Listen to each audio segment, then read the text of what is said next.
From just 2 Saturdays ago, we were in Texas, but we now have head coach Brent Venables coming up to the podium. All right. I hope everybody's doing well. Had a good week. Got rested up and got your batteries recharged for the back half of the season. We spent 3 days practicing, a couple of days in pads and a day without pads, and spent a day doing a service project. Feel really good about where our team is from a health standpoint, all things considered, with the players that we've already talked about here a little over a week ago. Nothing's really changed in that regard.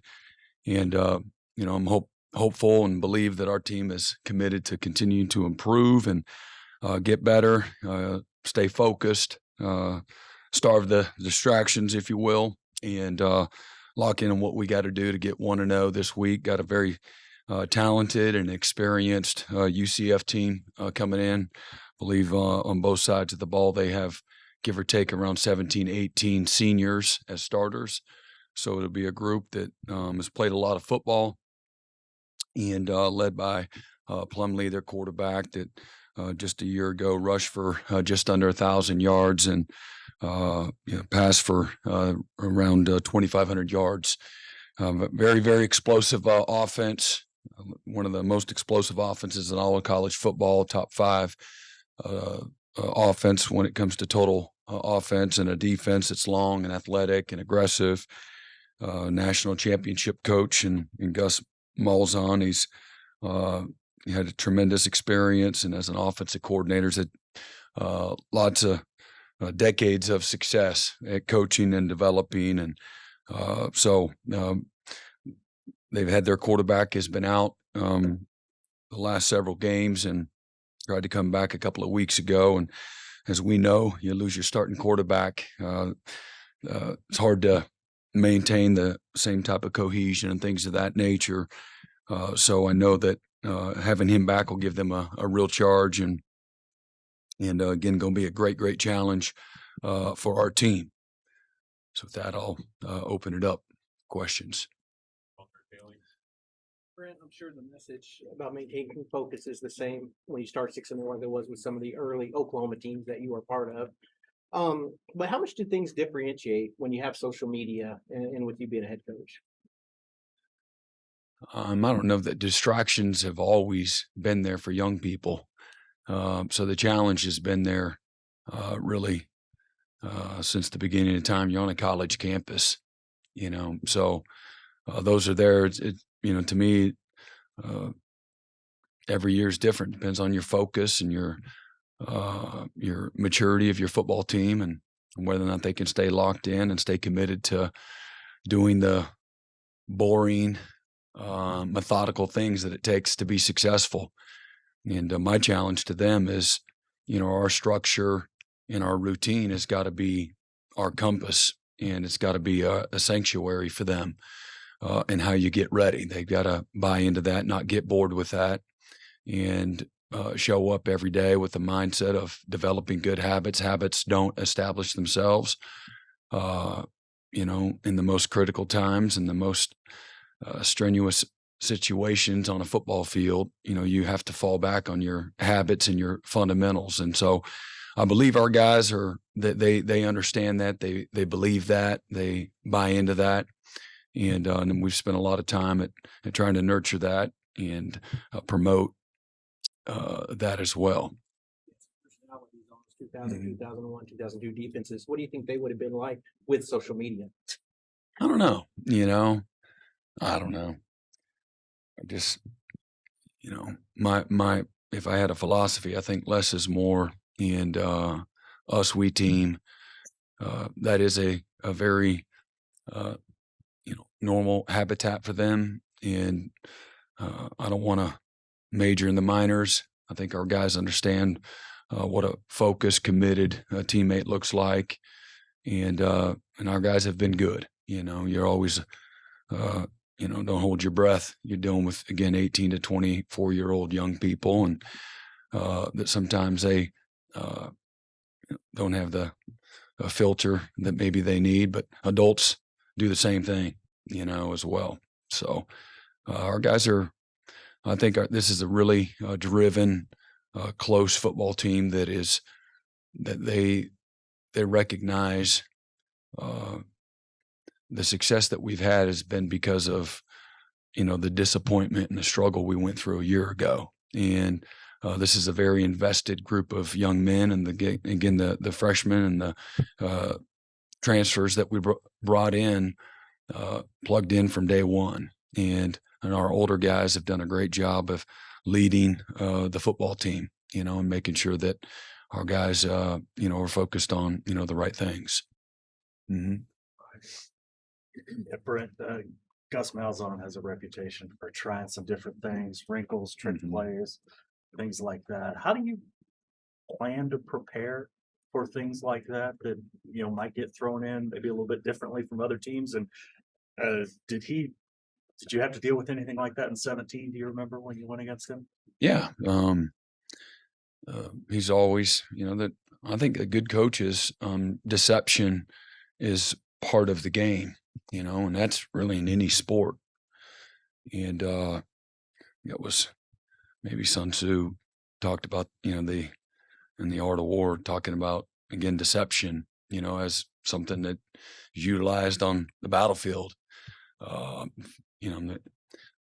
For football or sport, I think it's always a good thing on both sides of the ball. I think that's a good part of strategy. And, so yeah, Gus is, and then UCF, our next couple of weeks, both teams, I think they're top 2 or 3 in the country in deceptive plays, as far as a percentage of their total number of plays. So, if they run the screen, they're going to run the screen and go. If they run the sprint, they got the sprint throwback. If they run the stretch, they're going to run the flea flicker. They double pass. They throw back to the quarterback. We had the fumble Rooski. You get the jet. You're going to get the jet pass. All of those things to slow your aggression down and to manipulate you.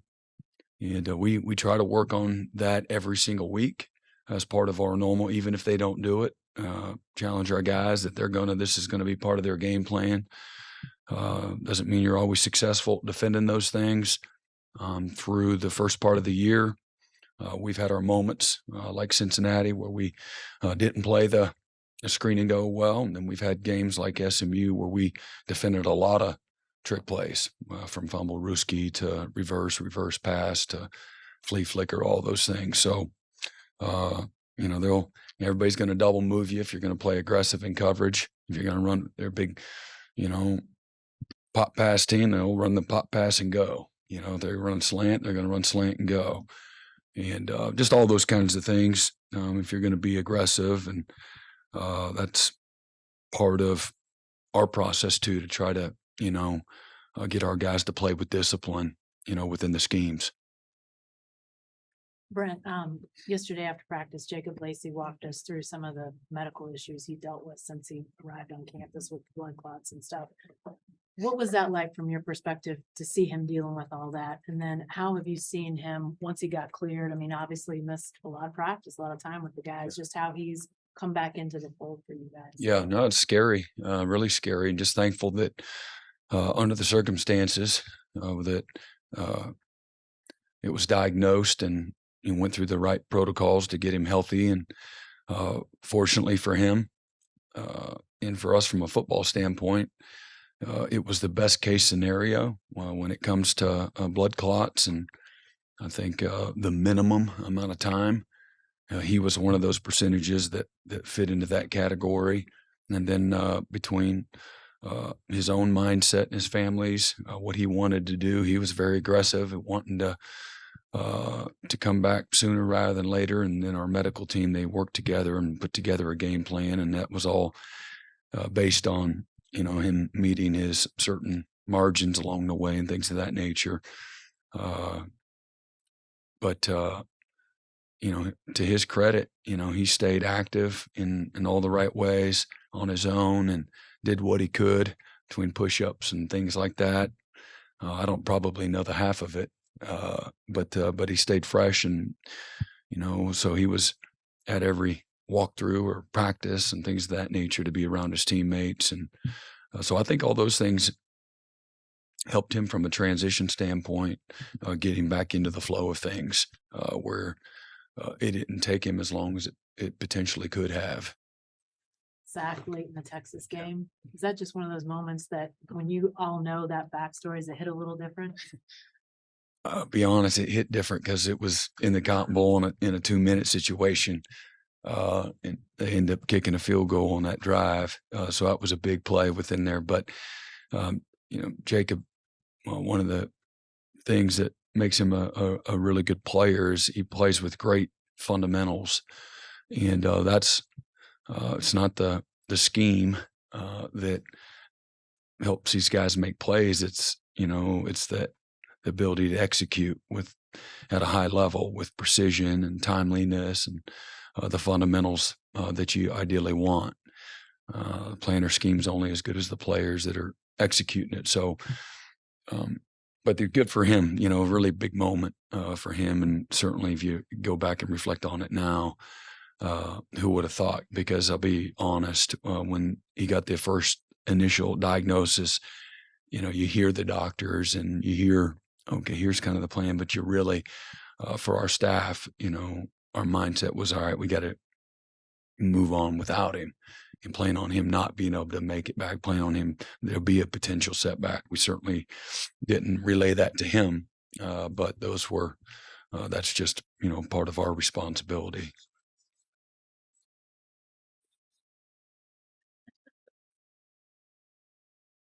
So alluding to that, anybody got any more questions? Brent, when you first got here at Oklahoma, quarterback was an interesting position for you guys because you had someone on campus who you probably liked in Caleb. And I'm wondering, what were those conversations like with him? And then when did Dylan come on your radar and what were your first impressions of him? Yeah, I mean, I'm not going to really go back and talk about guys that aren't here anymore, but we needed, our quarterback roster was not what Oklahoma is used to. I think that goes without saying for lots of different reasons. I think we had a couple of guys within, several months of December that had already decided to move on or had moved on to some other schools. And we did not have a roster that was strong at quarterback as a result from a depth standpoint and development standpoint. Just didn't have the numbers. So I can't remember exactly when, but even before that announcement, we knew we needed to get additional quarterbacks. That was the mindset, was we need probably 2 additional. If everything stays the same, we need a couple. And so we end up getting 1 right away. And that was a very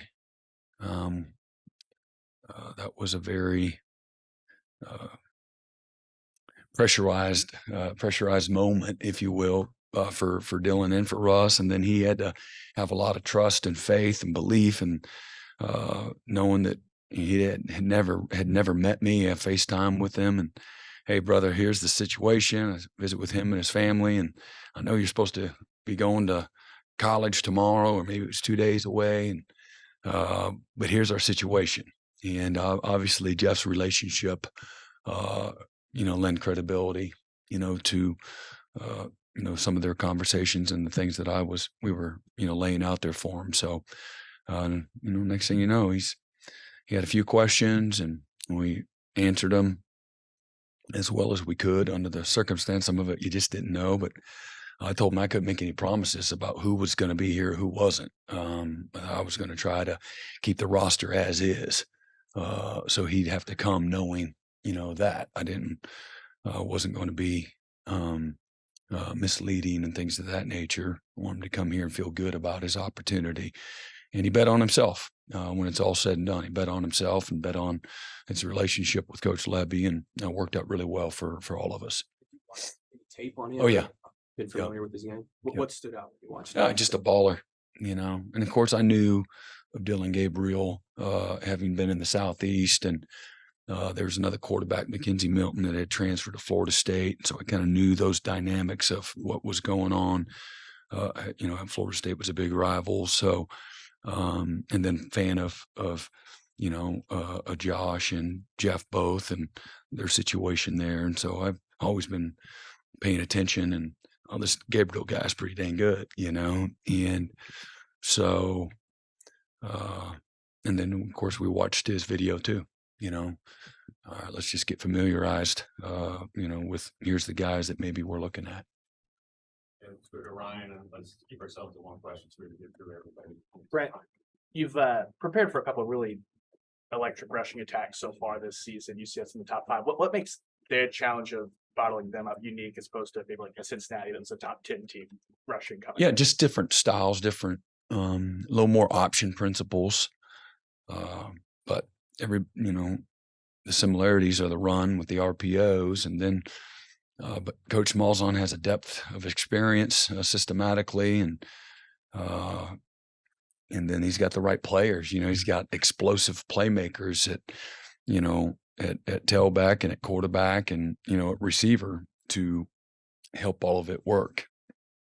Got a veteran offensive line that can move people and open up gaps, and so they know how to put you in conflict and put pressure on you, and you've got to be play with great precision and physicality both, and you got to close space quickly because their playmakers can run away from you in a hurry. Right. Your offensive guard situation, you've said that you may lose McKay for a week or two. What's your guard situation like in your offensive line situation? Yeah, it's the same as what it was before. And, Caden came in, and we got Schaefer, we got Bird, we got Troy Everett. Those are kind of our guys, and you'll see all of them. Yeah. Called it a pressurized situation when Dylan committed here and when he stepped into. He and Jeff began their relationship together in 2019. I'm sure it was pressurized. Yeah, and Dylan was- I was referring to, he's got to make this life-changing decision. He was planning on going to LA. He's going to get on a plane within several hours. And so when I say pressure, that's a lot on a young person and their family. What do we do? Do we take a leap of faith? What? I don't even know what that would be like, where you got to make that decision. There's not like, well, let me think about it. There ain't no thinking about it. You got to make a decision now, and a life-changing decision. That's a completely different path. Doesn't mean he couldn't have success there, but that's what I referred to. 2019, I talked to him last night. A lot of pressure being a starting quarterback 3 games into your college career. What struck you about the relationship between Dylan and Jeff that you've gotten to observe over the last 20 some It was months? just easy, natural, respect. It's like a dad and his son. Jeff has great admiration and respect and love for Dylan, and Dylan does, with Coach Levy. So that's what you saw, belief and trust, and just a very natural, relationship, more like a son and, his father, as opposed to a coach and a player. Bob? Yeah, Brent, when Justin Harrington went out and a lot of us were wondering who was going to take his spot, what was it about Kendall Dolby that stood out back then, and how has he played since? Yeah, I mean, Kendall, when we remember that one of our, I think it was Xavier Brewer, or maybe Ryan Carter, maybe both. They found him and like, hey, we got a guy. And man, I remember watching his video. He's just a baller. He plays big. He's fearless. He's got great instincts, really good. He can fly. He's got great transitional movement. And we knew he could play inside at Cheetah and at safety. And but we were a little more uncertain outside at corner. And we felt we had our guys inside. And but he's just a very instinctive player. Plays fast, again, plays aggressive. He's a football junkie. If he doesn't know what he's doing, he can figure it out. He knows where the ball's going. But he's got a tremendous upside from where he is today. And so we've really like where he's at and the things that he brings to the table that bodes well at that position. Jesse?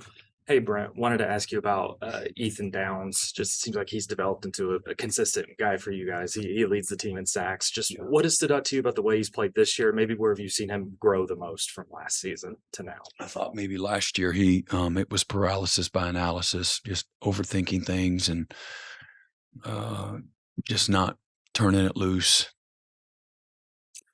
Maybe playing with undisciplined eyes and pad level that goes along with that. And so just not trusting. Things weren't second nature yet. And so it's exactly opposite of that now.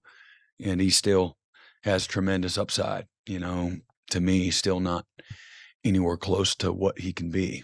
And that's really a reflection of really where I feel like our whole team is as good as things have been up to this point in time, with several scars and warts along the way. We're not anywhere close to being the team that I believe that we can be. And Ethan is one of those guys, but he's playing pretty good.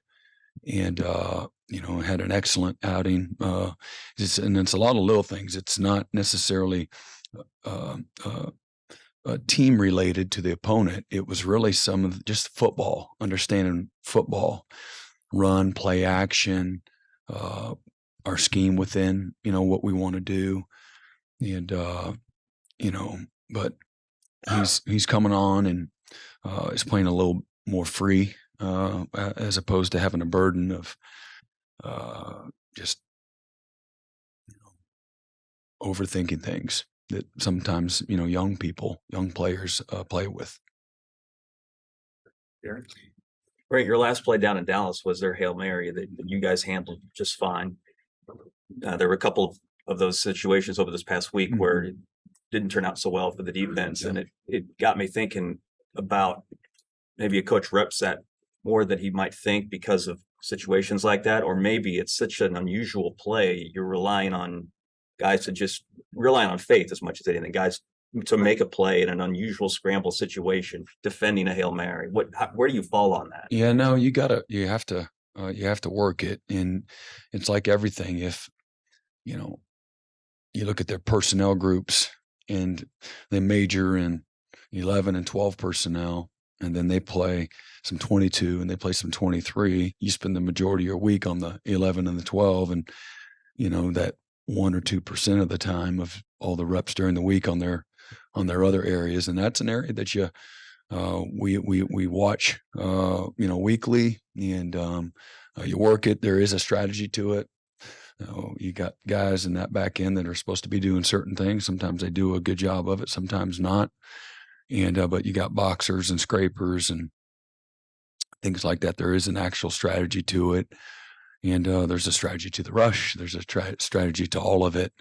But, we actually put those things in front of our players to watch other people and try to learn from other people as well off of videotape and then to put the guys in that position, accordingly, and you spend, it's part of your spring, it's part of your summer. And then again, during the course of the week, when you feel like, hey, this is going to be one of those games, rehearse it a little more. Mm-hmm. Yeah, Brent, curveball here for you. Whenever we talk to recruits, guys that have been offered or guys that have committed, we hear a lot of Miguel Chavis's name, whether it's offensive line, defensive line, inside, outside edge, whatever. Can you kind of describe how he settled into that role? He's still young, he's still new at the recruiting game, but is it a case where some people are just really kind of born for that, more natural at it than others? I think come easy for him. Yeah, I think it does. He's a very, again, relational person. He's got a big personality, but he's got a lot to him just as a human being. He's got a unique background, certainly as a former collegiate player and played, professionally as well. But, he's got a great testimony and people are attracted to that. But he's got, he's the best in people and he's passionate. So people are connected to a lot of the endearing qualities that he has. He's a humble guy, but he's outgoing. He loves his job. It's evident. And people, again, are attracted to people that have a lot of passion that just flows into every part of their life. So whether he's a husband or a father, He loves his players. He's genuine. And so those are all great, traits to have in the recruiting business. And, as we try to attract the best of the best players around college football, parents care about the people that they're going to be around. And Miguel's got a lot to him, and it's a great representative of our staff. I think it's a staff that there's nobody that's just the same, but there's a lot of people that have a lot of the same endearing qualities. But Miguel's done a great job. He loves what he does, and it's hard. It's challenging, but he loves what he does, and so he knows how to figure things out. The right side, second row, Mason. Brent, Caleb Schaefer's a captain for you this week. How much has his experience in Miami, Ohio helped that group, and what did you think of the way he stepped in? Well, I want to brag on all several of our guys that transferred in that came from different cultures. That we know college football has become more and more transactional. How the rules are set up, right, wrong, or indifferent, whether you agree or you don't agree. And so there's, for us as we really work hard at trying to protect a culture in our locker room and the things that we're trying to establish and build, finding the right people was critical. And we've had several guys that have come in as transfers and immediately have made an impact, maybe start from not day one, but have earned starting positions quickly. And then we've had a handful that have been, valuable backups as well as amazing teammates and leaders, and just plugged right in. And despite whatever role they have, they might have given up a starting position somewhere, but they've come here, they have a role. They value it. They show up every day and they bring value. They bring out the best in people. They show genuine gratitude and thankfulness and an appreciation for their opportunity and their teammates.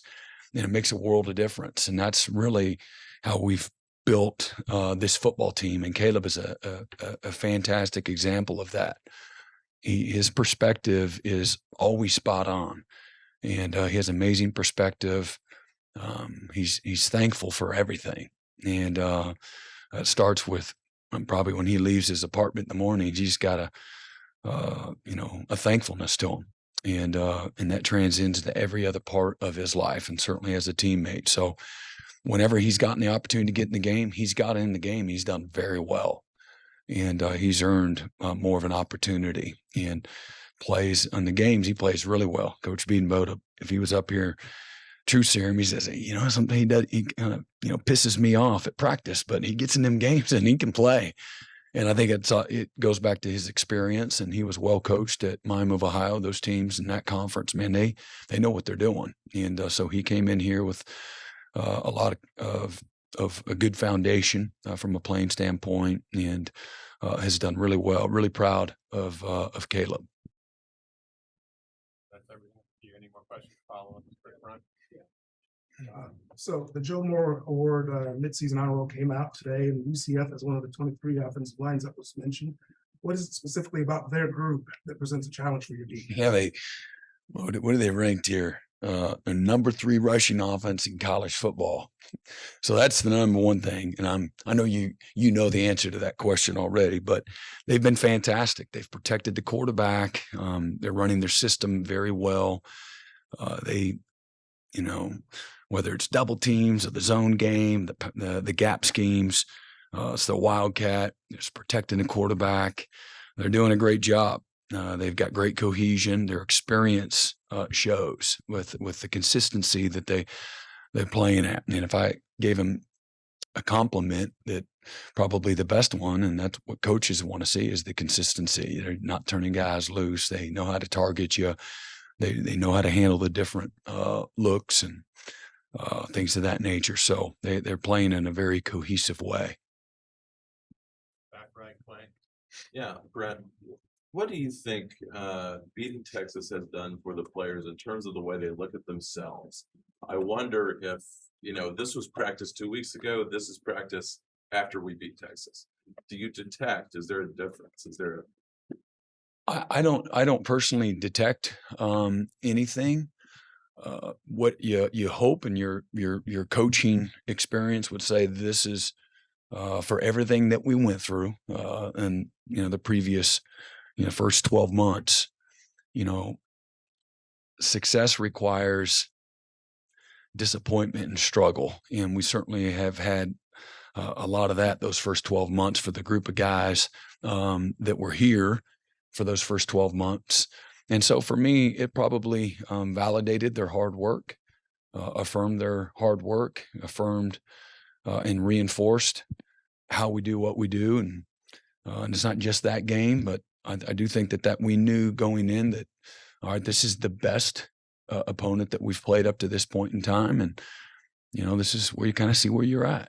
And you don't need to change our routine. You don't need to do more. You need to continue to do what we've asked you to do.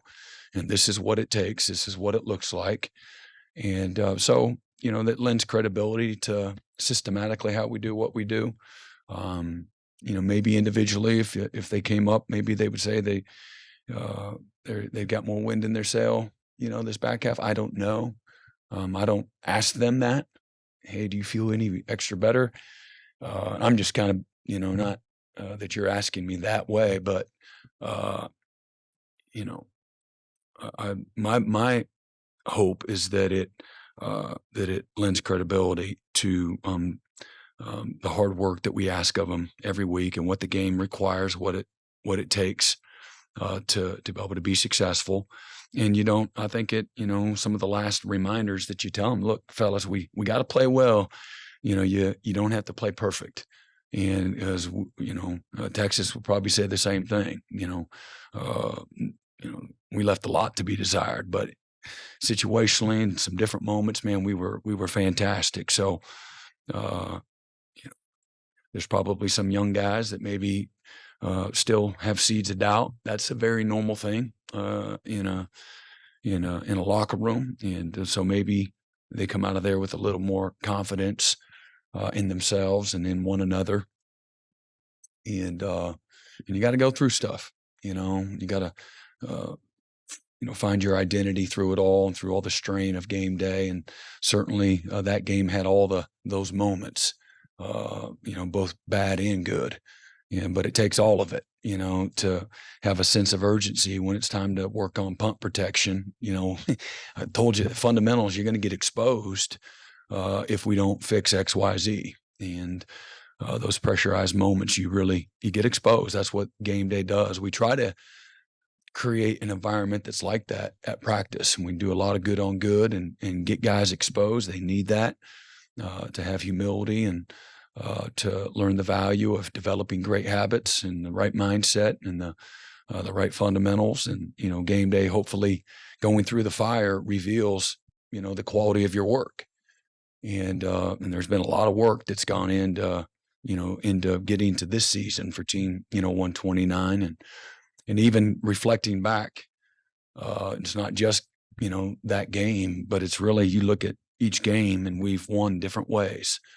And what I love about most of them is you can come out all the games you won, but you got a handful of things that, all right, here's what we can get better at.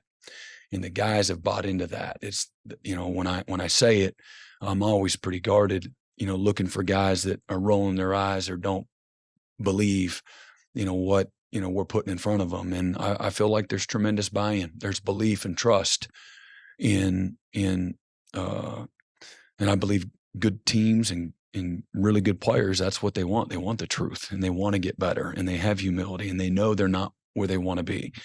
And as they choose to chase excellence every day, knowing that they may not get there, but it's the chase, it's the hunt, it's the work, it's the commitment, it's the climb, all those different things that you can use to describe that. But that's a real thing when you're chasing your dreams and you're chasing, your passions. So. Yeah, Javonte Barnes what's his status right now? Is he going to be healthy enough to contribute, be in the mix back after the season? Possibly. Yeah, we're hopeful. So we'll keep trying to bring him along like the other guys. Brent, the 4 new members of the Big 12, UCF being one, they've only got one collective win against legacy members in the Big 12. You now will have played half of the 4 after this weekend. I know you're not looking at beyond UCF, but is there any, I mean, we saw TCU come into the league a few Yeah. years back and maybe have some struggles to start and then elevate. Is that just to be maybe expected from? I don't know. That's, I'm not in a great position to really talk about everybody else's transition. You know, I've again, if you look at UCF, they haven't had their quarterback the last, several weeks. That's going to be tough on any team. So I'm really not, because I just don't know enough about their transitions, their rosters, all of those things, new conference. I know this for me personally. When I left the Big 12 conference, I was here as a player and coach in the Big 8, and then here for the very first game of the Big 12 in 1996, K-State versus Texas Tech, all the way to when I left and I went to Clemson. My first year, it took transition for me to learn the opponents, learn the coordinators, learn their go-tos, learn their rosters, learn their strengths. And I tried to rely on people, but it's never, you have to go through it and kind of figure that out. And that was probably the last piece of not being real comfortable in that first year, because you got so many other fires to put out.